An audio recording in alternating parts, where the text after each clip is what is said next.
अगर आप भी क्रिप्टो को बाय या सेल करने के लिए या फिर अपने फिएट को क्रिप्टो में या फिर क्रिप्टो को फिएट में कन्वर्ट करने के लिए P2P ट्रेडिंग का यूज करते हैं then don't skip this video. India में आजकल काफी सारे लोगों के P2P ट्रेडिंग की वजह से बैंक अकाउंट फ्रीज हो रहे हैं, यहाँ तक कि कुछ लोगों को तो जेल तक जाना पड़ रहा है। लेकिन ऐसा क्यों और कैसे है जानेंगे हम आज की इस वीडियो में। So hello and welcome back to our channel. तो आज हम बात करेंगे भारत में चल रहे P2P क्रिप्टो स्कैम्स के बारे में। क्रिप्टो की दुनिया में P2P ट्रेडिंग काफी ज्यादा जरूरी है। इसमें दो यूजर्स बिना किसी मीडिएटर के डायरेक्टली क्रिप्टो एक्सचेंज कर सकते हैं। P2P exchanges link buyer and seller while also adding an extra degree of security through an escrow service। P2P trading का सबसे बड़ा एडवांटेज है उसका global accessibility, variety of payment alternatives और कोई भी ट्रांजैक्शन फीस का ना होना। भारत में P2P ट्रेडिंग ने ट्रेडर्स के लिए तब मार्केट प्लेस प्रोवाइड किया जब रिजर्व बैंक ऑफ इंडिया ने 2018 में क्रिप्टो पर बैन लगा दिया था। लेकिन जब मार्च 2020 में सुप्रीम कोर्ट ने इस बैन को हटाने का फैसला लिया, तब भी बैंक्स रेगुलेटरी ने क्लैरिटी की कमी होने के कारण क्रिप्टो एक्सचेंजेस सर्विसेज ऑफर करने में हेजिटेट कर रहे थे और तब भी P2P ही क्रिप्टो इन्वेस्टर्स और ट्रेडर्स की मदद कर रहा था।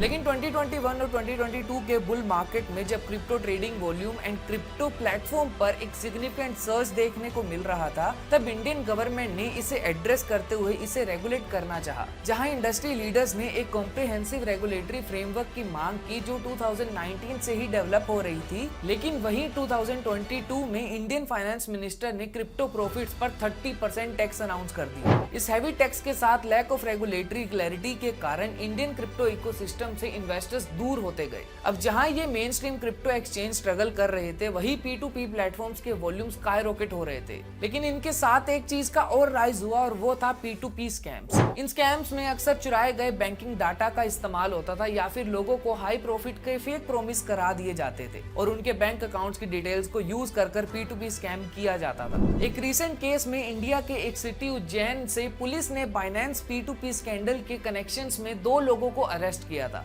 पुलिस ने इन दोनों के पास से fake bank accounts, ATM cards और डॉक्यूमेंट्स रिसीव किए, जिसका वो यूज करके ये दोनों 1500 में फेक आईडीज और पर्सनल डाटा खरीदते थे ताकि वो बाइनेंस P2P यूजर्स को स्कैम कर सके। इन स्कैम्स में टेलीग्राम जैसे प्लेटफॉर्म्स पर फेक चैनल्स का यूज होता था। मोस्ट ऑफ द केसेस में गलेबल यूजर्स इंस्टेंट प्रॉफिट के चक्कर में अपनी पर्सनल बैंक डिटेल्स उन चैनल्स में शेयर कर देते थे। स्कैमर्स फिर इसी स्टोलन बैंक इंफॉर्मेशन का यूज करके पॉपुलर P2P प्लेटफॉर्म्स पर नए अकाउंट बनाते थे, जैसे कि बाइनेंस और वजीरेक्स। फिर वही स्कैमर्स एक बायर से कनेक्ट करने के लिए P2P प्लेटफॉर्म पर बाय ऑर्डर इनिशिएट करते थे। जब उनका ऑर्डर किसी सेलर से मैच हो जाता था तो स्कैमर उस विक्टिम अकाउंट से सेलर को पैसे भेज देते थे। अब ऐसा करने पर उनका P2P ट्रांजैक्शन कंप्लीट हो जाता था और बायर को क्रिप्टो मिल जाता था और सेलर को उनके बैंक अकाउंट में पैसे। इस ट्रांजैक्शन के बाद बायर पूरी तरह से गायब हो जाता था और विक्टिम को उस स्कैम के बारे में तब पता चलता था जब उसके बैंक अकाउंट से पैसे डिडक्ट हो जाते थे। विक्टिम फिर पुलिस में कंप्लेन रजिस्टर करता है और जिसके कारण उसके सभी बैंक अकाउंट फ्रीज हो जाते हैं और साथ ही साथ उसे अनसस्पेक्टेड सेलर का भी बैंक अकाउंट फ्रीज कर दिया जाता है जिसने वो क्रिप्टो बेचा था। विक्टिम फिर पुलिस में कंप्लेंट रजिस्टर करता है जिसके कारण उसके सभी बैंक अकाउंट फ्रीज हो जाते हैं और साथ ही सस्पेक्टेड सेलर के भी बैंक अकाउंट को फ्रीज कर दिया जाता है जिससे उसने क्रिप्टो को बेचा था। और उन्हें भी इस स्कैम के बारे में तब पता चलता है जब पुलिस उन्हें कॉल कर इस बारे में बताती है। अब पुलिस भी उनका बैंक अकाउंट तभी अनफ्रीज करती है जब वो सेलर विक्टिम के अकाउंट में पैसे वापस भेजता है, फिर भले उस स्कैम में उसका कोई रोल हो या फिर ना हो।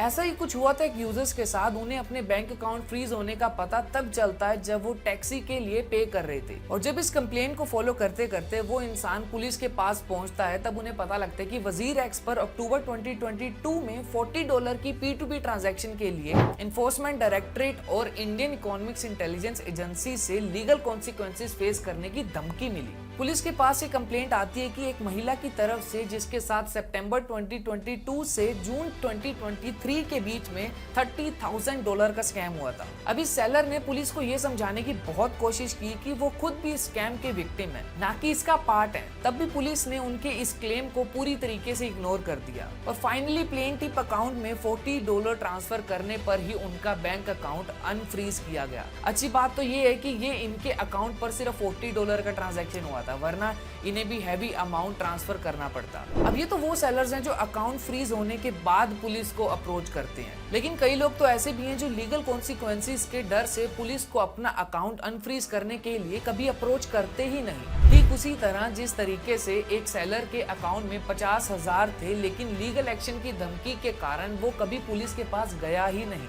अब क्योंकि क्रिप्टो से रिलेटेड क्राइम के अराउंड कोई भी क्लियर गाइडलाइंस नहीं है, तो पुलिस के पास सबसे आसान तरीका यही होता है कि वो स्कैम में इन्वॉल्व सभी बैंक अकाउंट्स को फ्रीज कर दे। अब ये स्कैम इंडिया में इतनी ज्यादा कॉमन हो गई है कि मेजोरिटी ऑफ क्रिप्टो एक्सचेंजेस ने ट्रेडर्स को बोला है कि वो P2P ट्रेडिंग अवॉइड करें। अब इस स्कैम से बचने के लिए फिलहाल एक ही तरीका है कि आप अपनी फुल अवेयरनेस के साथ ट्रेडिंग करें और उन्हीं P2P अकाउंट्स के साथ इंटरेक्ट करें जो एक्सचेंज से वेरीफाइड हो। सबसे ज्यादा हैरान करने वाली बात यह है कि जो चीज इंडियन क्रिप्टो इकोसिस्टम में क्रिप्टो रेवोल्यूशन के तौर पर शुरू हुई थी, वो आज इसका सबसे बड़ा वीक पॉइंट बन चुका है और इसे सही करने का एक ही रास्ता है, डिजिटल एजुकेशन। इस वीडियो को लाइक और चैनल को सब्सक्राइब करना मत भूलना। मैं आपको मिलूंगा दोबारा किसी एक और वीडियो में, तब तक के लिए बाय।